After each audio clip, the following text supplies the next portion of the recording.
감옥에 갇힌 바울은 빌립보 교회 성도들에게 편지를 하면서 가장 먼저 그들을 축복하고 또 그들에 대한 감사와 기쁨의 마음을 전했습니다. 보통 여기까지를 빌립보서의 서론이라고 합니다. 이제 바울은 본격적으로 빌립보 교회 성도들에게 자신이 중요하게 생각하는 것을 나누기 시작합니다. 오직 너희는 그리스도의 복음에 합당하게 생활하라.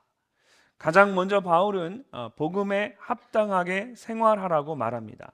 이 말을 할 때 바울의 마음이 얼마나 단호하고 의미심장했는지는 제일 앞에 있는 오직이라는 말을 통해 알 수가 있습니다. 오직이라는 말은 어떤 상황에서든지라는 뜻입니다. 그래서 NIV 영어 성경을 보면 이 말을 whatever happens라고 번역을 했습니다. 무슨 일이 있든지 꼭 명심하라는 것입니다.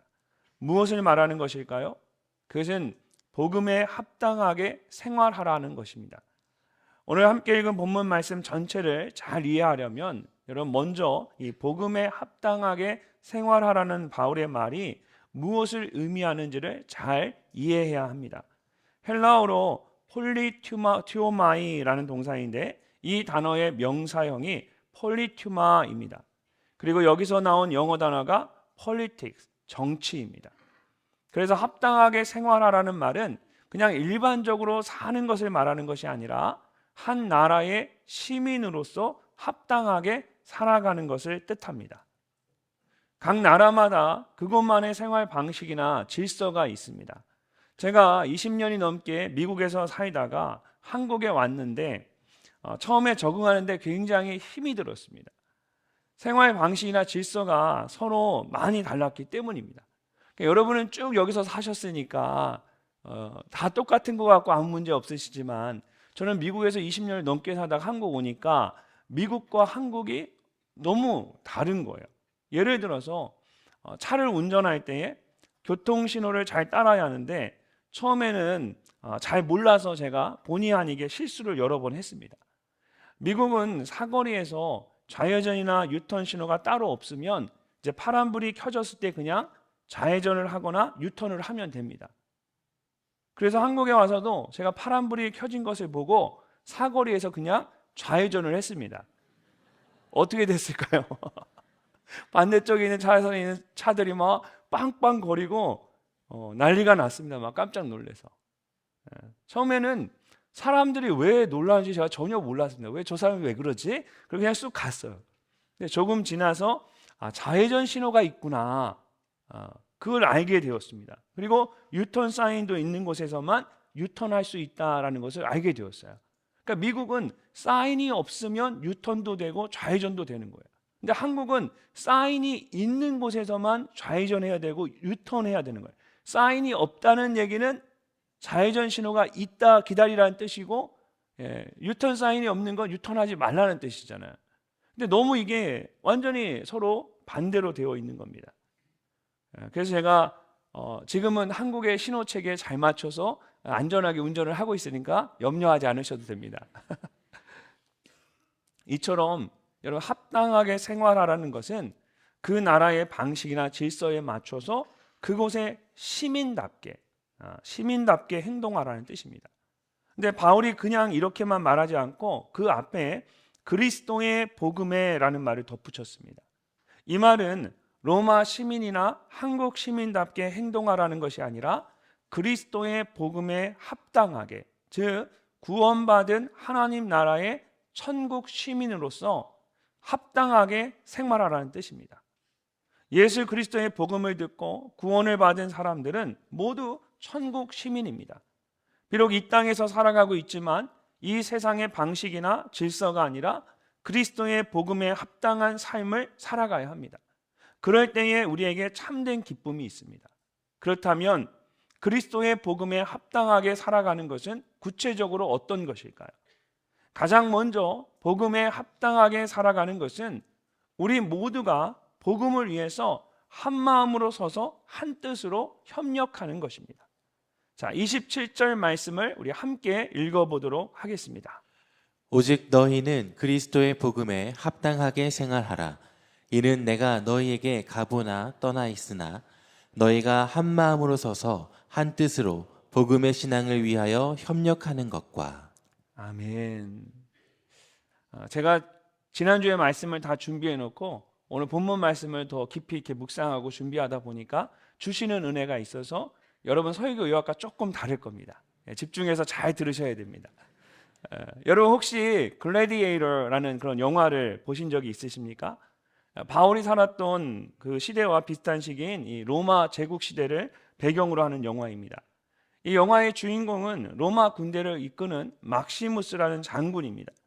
로마 황제의 총애를 받던 그가 황제의 아들에 의해서 누명을 쓰고 하루아침에 노예가 됩니다. 그러나 워낙 뛰어난 군인이었기 때문에 우연히 검투사가 되어서 모든 어려움들을 극복하고 마침내 복수를 하게 되는 것이 이 영화의 중심 줄거리입니다. 이 영화는 처음부터 이 로마 군대가 국경에 있는 야만족을 상대로 전투를 하는 아주 스펙타클한 장면으로 시작이 됩니다. 막시무스가 로마의 최정예 부대인 기마 부대를 이끌고 적진 한가운데로 돌진을 하는데 그가 이렇게 외칩니다. Hold on! Stay together! 흩어지지 말고 함께 서라는 말입니다. 함께 서라. 영화 중간에 원형 경기장에서 이 로마 군대의 전차와 싸울 때도 마찬가지입니다. 각자 싸우던 검투사들을 향해서 전열을 갖추고 함께 싸워야 한다라고 설득을 합니다. 그리고 마침내 함께 전열을 갖춰서 달려오는 그 전차를 넘어뜨리고 싸움에서 이기게 됩니다. 이처럼 당시 로마 군대는 전열을 갖추고 모두 함께 싸웠습니다. 적들이 돌진해 와도 명령이 떨어지기 전까지는 전열을 흐트러뜨리지 않았습니다. 각자 잘 싸우는 것도 중요했지만 큰 전투에서 승리하기 위해서는 끝까지 한마음 한뜻으로 함께 싸워야만 했기 때문입니다. 바울은 지금 그런 전투의 한 장면을 떠올리며 말하고 있는 것입니다.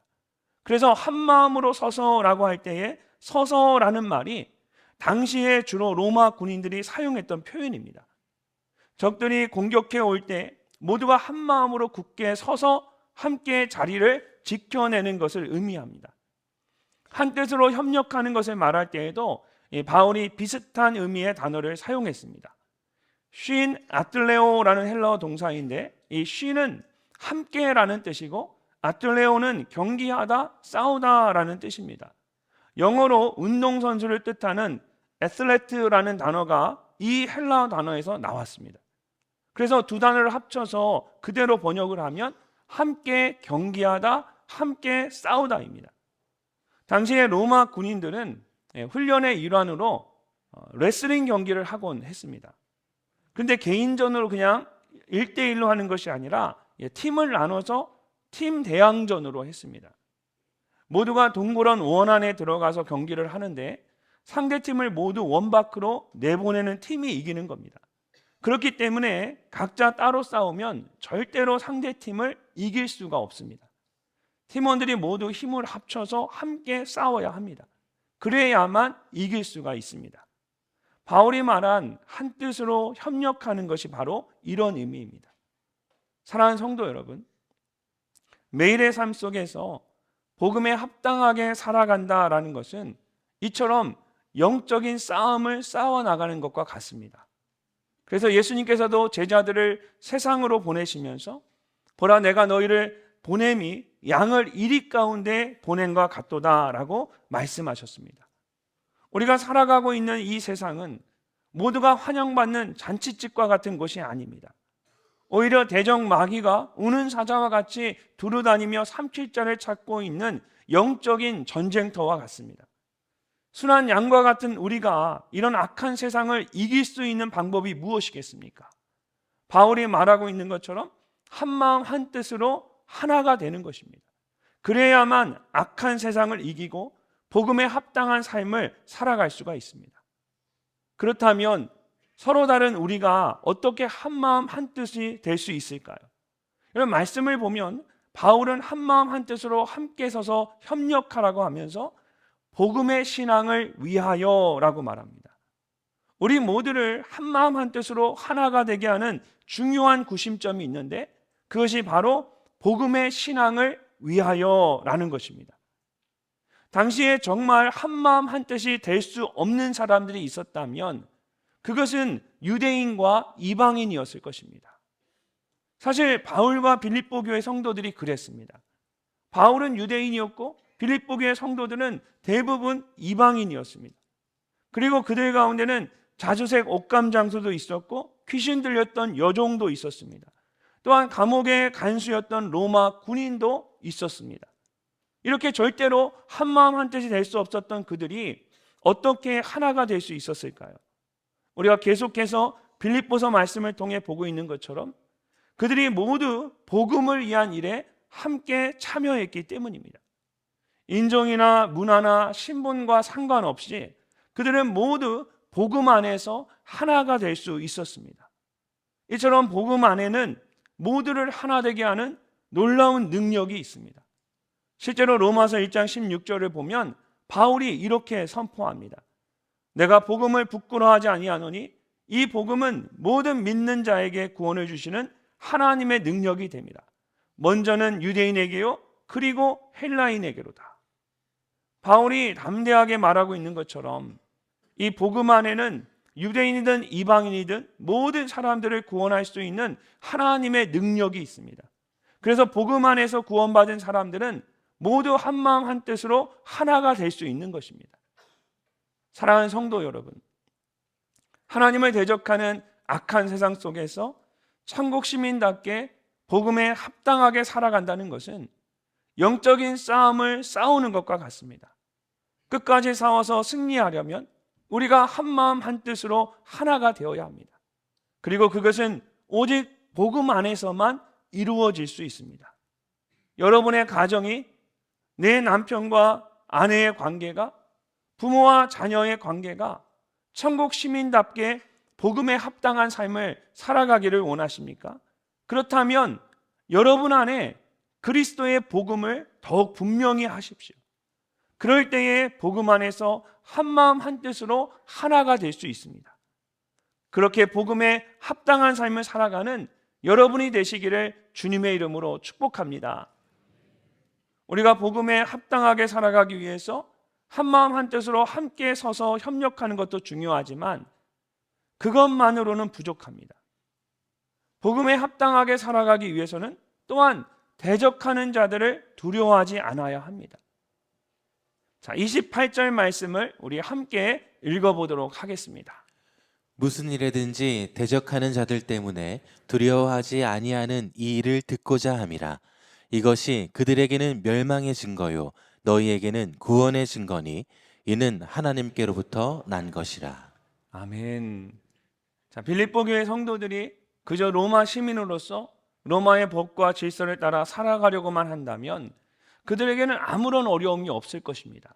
그러나 로마의 법이 아니라 그리스도의 복음을 따라 살아가려고 하면 반드시 많은 반대와 핍박을 직면할 수밖에 없습니다. 실제로 빌립보 교회 성도들은 안팎으로 그들을 대적하는 사람들로 인하여 많은 어려움을 겪어야만 했습니다. 교회 안으로는 율법주의자들과 반도덕주의자들이 복음에 합당하게 살아가려고 하는 성도들을 괴롭게 했습니다. 이 율법주의자들은 성도들에게 예수 그리스도의 복음 외에도 할례와 같은 율법을 지켜야 된다고 강요했고, 반도덕주의자들은 문란한 삶으로 성도들을 유혹해서 복음에서 떠나도록 했습니다. 또 교회 밖에서는 빌립보라는 도시 자체가 이 로마 황제를 숭배하고 여러 신들을 섬기는 곳이었기 때문에 예수 그리스도만을 섬기는 성도들에 대한 박해가 가장 심했습니다. 그들은 복음에 합당하게 살아가기 위해서 로마 시민으로서 누릴 수 있는 모든 권리와 특권을 포기해야만 했습니다. 이처럼 빌립보 교회는 그야말로 안팎이 대적들로 가득한 전쟁터였습니다. 근데 바울은 그들에게 그런 대적들과의 싸움을 두려워하지 말라고 합니다. 아직 싸우진 않았지만 이미 그 싸움에서 이겼기 때문입니다. 요한복음 16장 33절을 보면 예수님께서 제자들에게 마지막 때 일어날 환난과 핍박에 대해서 설명하시면서 이런 말씀을 하십니다. 이것을 너희에게 이르는 것은 너희로 내 안에서 평안을 누리게 하려 함이라. 세상에서는 너희가 환난을 당하라. 담대하라. 내가 세상을 이기었노라. 우리가 아무것도 모르고 싸운다면 우리를 대적하는 자들 때문에 두려워할 수도 있습니다. 그러나 예수님께서 내가 세상을 이기었노라고 말씀하셨습니다. 예수님께서 이미 세상을 이기셨기 때문에 우리는 더 이상 두려워할 필요가 없는 것입니다.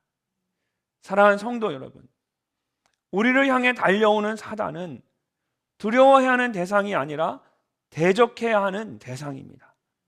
사단은 맞서 싸우면 힘을 잃지만 두려워 떨면 더 무섭게 달려옵니다. 그래서 성경은 사단을 대적하라고 했지 피하라고 말하지 않았습니다. 그런즉 너희는 하나님께 복종할지어다. 마귀를 대적하라. 그리하면 너희를 피하리라. 예수님께서 이미 모든 대적을 이기셨습니다. 그러므로 더 이상 두려워하지 말고 담대하게 나아가십시오. 그러면 모든 대적이 오히려 여러분을 두려워하며 피하게 될 것입니다. 더 놀라운 것은 우리가 대적하는 자들을 두려워하지 않을 때 그것이 그들에게는 멸망의 증거가 되고 우리에게는 구원의 증거가 된다는 사실입니다. 대적하는 자들을 통해 오히려 주님께서 나를 지켜주시고 계신다는 사실을 더욱 분명하게 알게 되는 것입니다. 특별히 복음을 위한 일을 두려워하지 않는 사람은 모든 것을 두려워하지 않습니다. 반면에 복음을 위한 일을 두려워하는 사람은 모든 것을 두려워하게 됩니다. 그러므로 대적을 두려워하지 않기 위해서는 복음을 위한 일에 더 열심히 참여해야 합니다. 신앙생활은 적당히 하니까 힘이 드는 겁니다. 복음을 따라 살아가는 것을 우리가 적당히 하니까 복음이 버거운 겁니다. 그러나 우리가 신앙생활을 온전히 하게 되면 그 신앙생활이 결코 두렵지 않고 기쁨이 되는 겁니다.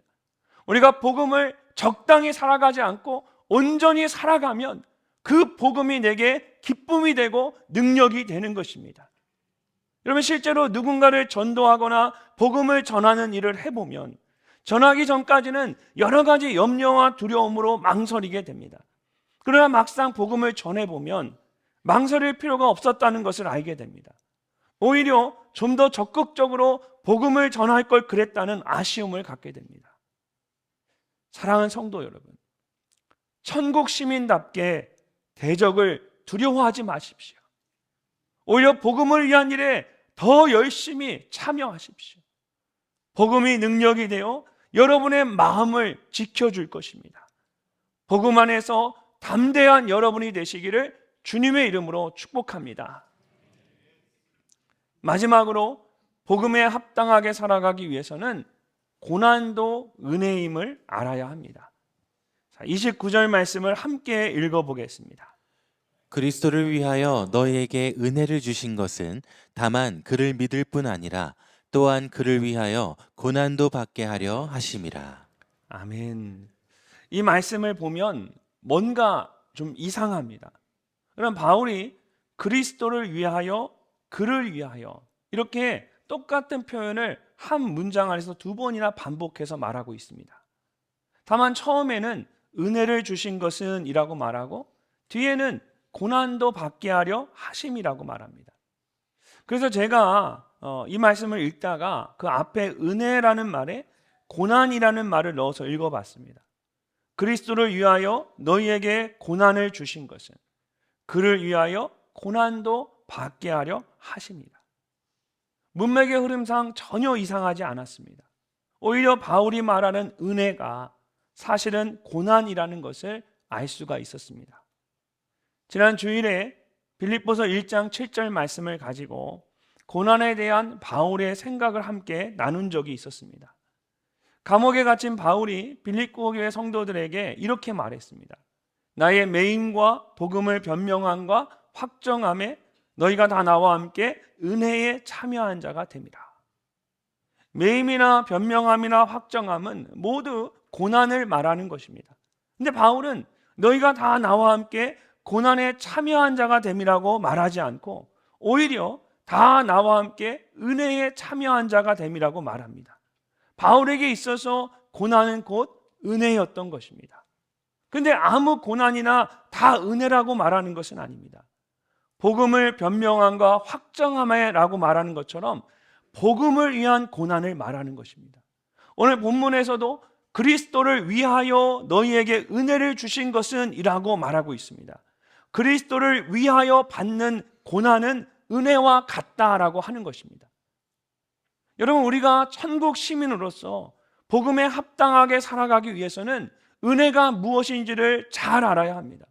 복음을 위하여 고난을 받으면서도 그것이 은혜인지를 모른다면 얼마나 힘이 들겠습니까? 반면에 복음을 위해 받는 고난이 은혜라는 것을 안다면 그 고난이 힘들어도 힘들게 느껴지지 않을 것입니다. 오히려 고난 가운데서도 기뻐하고 감사할 수 있는 것입니다. 그래서 바울이 그리스도를 위하여 너희에게 은혜를 주신 것은 이라고 말할 때 이 은혜라는 말로 사용한 단어가 카리조라는 헬라어 단어입니다. 근데 이 단어가 가지고 있는 원래의 뜻이 선물입니다. 우리가 어떤 것을 선물이라고 말합니까? 일반적으로 아무 대가 없이 거저 주는 것을 선물이라고 말합니다.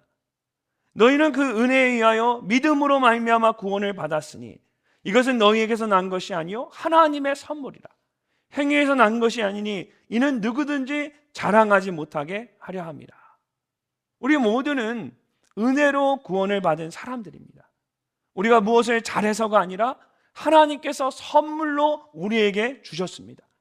그러면 고난은 어떻습니까? 우리가 은혜는 하나님께서 주셨다라고 말하는데 고난은 선뜻 그렇게 말하지 못합니다. 고난을 당했다라고 합니다. 근데 바울은 그렇지 않다는 것입니다. 그리스도를 위하여 은혜를 주신 것처럼 그를 위하여 고난도 주셨다라는 것입니다. 그래서 미국의 성서학자인 모이세스 실바가 쓴 이 빌립보서 강해를 보니까 29절에 나오는 이 은혜와 고난을 God's gracious gift, 하나님의 은혜로운 선물이라고 말합니다. 여러분, 여기서 끝이 아닙니다. 그리스도를 위한 은혜와 고난에 대한 바울의 깨달음이 정말 놀랍습니다. 은혜를 주신 것은 이라고 말할 때 이 주셨다라는 뜻으로 사용한 헬라어 단어가 그냥 아무에게나 주는 것이 아니라 특별히 누군가에게만 주는 것을 의미합니다. 그래서 새번역 성경이나 다른 한글 성경은 바울이 말하는 그리스도를 위한 은혜와 고난을 모두 특권이라고 합니다. 하나님께서 여러분에게 그리스도를 위한 특권, 즉 그리스도를 믿는 것뿐만 아니라 또한 그리스도를 위하여 고난을 받는 특권도 주셨습니다. 그리스도를 위한 은혜나 고난은 그것을 받는 사람이 무엇을 잘했거나 잘못했기 때문에 주는 것이 아닙니다. 전적으로 하나님께서 결정하시는 것입니다. 그래서 특권이라고 말하는 것입니다. 바울은 하나님께서 빌립보 교회 성도들에게 두 가지의 특권을 주셨다고 말합니다. 첫째는 그리스도를 믿는 특권입니다. 믿어야 하겠다라고 해서 아무나 믿어지는 것이 아닙니다. 어떤 자격이 있어서 믿어지는 것도 아닙니다. 하나님께서 은혜를 주셨기 때문에 모든 것이 믿어지는 것입니다. 두 번째로 그리스도를 위하여 고난을 받는 특권입니다. 고난을 받고 싶다고 해서 아무나 고난을 받을 수 있는 것이 아닙니다. 하나님께 고난에 합당한 자로 여김을 받아야만 고난을 받을 수 있습니다. 사도행전 5장을 보면 초대교회 사도들은 그리스도를 위하여 고난받는 것을 특권으로 여겼습니다. 사도들은 그 이름을 위하여 능욕받는 일에 합당한 자로 여기심을 기뻐하면서 공회 앞을 떠나니라. 베드로와 사도들이 그리스도의 이름을 전했다는 이유로 공회에 끌려가서 채찍질을 당했습니다. 그런데 그들은 그렇게 핍박받는 것을 오히려 기쁨으로 여겼습니다. 아무나 그리스도의 이름을 위하여 고난을 받고 능욕을 받을 수 있는 것이 아니라는 것을 알았기 때문입니다. 사랑하는 성도 여러분, 세상에서 말하는 복음은 믿기만 하면 성공하고 대박이 터지는 그런 복음입니다. 그러나 성경이 말하는 복음은 그런 복음이 아닙니다. 오히려 복음에 합당하게 살아가면 핍박과 박해와 고난을 받게 된다라고 말합니다. 그러면서 그 고난을 은혜라고 말하고 특권이라고 말합니다. 특권으로서의 고난이기 때문에 불행이나 재난과는 다릅니다. 바울이 의미하는 고난은 자발적이고 의도적인 것입니다. 세상의 복음이 아닌 그리스도의 복음을 따라 살다가 받는 어려움과 고통이기 때문입니다.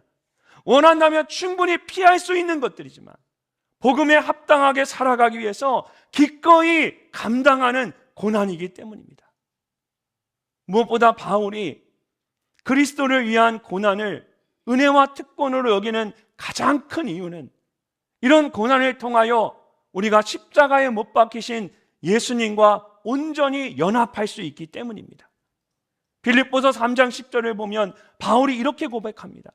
내가 바라는 것은 그리스도를 알고 그분의 부활의 능력을 깨닫고 그분의 고난에 동참하여 그분의 죽으심을 본받는 것입니다. 바울에게 있어서 그리스도를 위하여 고난을 받는 것은 그분의 고난과 죽으심에 함께 참여하는 것과 같았습니다. 고난을 통하여 그리스도를 더욱 깊이 알고 부활의 능력을 깨달을 수 있었습니다. 그래서 바울에게 그리스도를 위한 고난은 은혜이고 특권이었습니다. 사랑하는 성도 여러분, 그리스도를 위하여 고난받는 것을 결코 두려워하지 마십시오. 오히려 바울처럼 그것을 은혜와 특권으로 여기십시오. 내가 그리스도를 위해 고난받고 있다는 것은 그만큼 내가 복음을 위해 살아가고 있다는 증거입니다. 고난 가운데 그리스도를 더욱 깊이 알아가는 기쁨이 여러분 모두에게 있으시기를 주님의 이름으로 축복합니다. 바울이 빌립보 교회 성도들에게 복음에 합당하게 살아가라고 말하고 있는데, 근데 그 가운데 복음이 있습니다. 그들이 복음을 위해 한마음 한뜻으로 서서 하나가 되었고, 복음을 위해 대적하는 자들을 두려워하지 않았고, 복음을 위한 고난을 기쁨으로 여겼습니다. 천국 시민으로서 복음에 합당하게 살아가라고 말했는데 결국 그 복음이 그들을 하나 되게 하고 담대하게 하고 모든 고난을 이기게 한 것입니다. 복음을 위하여 산 것뿐인데 사실 그 복음이 그들을 살게 한 것입니다. 이처럼 복음이 그 중심에 있습니다. 그러므로 복음에 합당하게 살아가기 위해서는 먼저 복음 앞에 서야 합니다. 그럴 때에 바울이 주 안에서 항상 기뻐하라고 말한 것처럼 우리는 복음 안에서 항상 기뻐할 수가 있습니다. 복음에 합당하게 살아가는 것은 그렇기 때문에 오히려 은혜이고 특권입니다. 우리가 복음을 위해 살아가는 것 같은데 사실은 우리를 위해 복음을 주셨습니다. 이 시간에 다시 복음 앞에 서는 여러분 모두가 되시기를 주님의 이름으로 축복합니다.